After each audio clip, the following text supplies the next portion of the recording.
जुडो town committee में council जो इजलास टाउन चेयरमैन मीर कामरान टालपुर जी ज़ेर सदारत जो इजलास थी गुज़रियो, जंहिंमें वाइस चेयरमैन हाजी ज़फ़र आरई, सैयद इमदाद शाह डाहानी, अयूब कायम खानी, अली गुलजार कायम खानी, इशफाक राजपूत, साद आरई समेत ॿियनि काउंसिलरनि ऐं टाउन ऑफिसर मुमताज़ चन्ना शिरकत कई।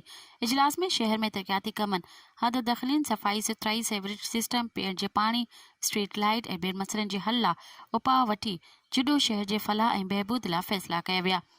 इन मौक़े ते इजलास के ख़िताब कंदे मीर कामरान टालपुर चयो त असां जुडो शहर जी अवाम जी भला बिला तफ़रीक़ ख़िदमत जो सिलसिलो शुरू कयो आहे।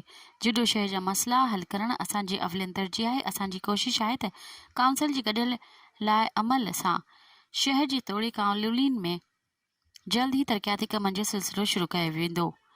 ऐं इन मौक़े ते वाइस चेयरमैन ज़फ़र आरई, सैयद इमदाद शाह, अली गुलजार कायम खानी, एडवोकेट इशफाक राजपूत बि पंहिंजे वार्डनि जे मसइलनि जी निशानदही कंदे काउंसिल आॾो तजवीज़ूं पेश कयूं।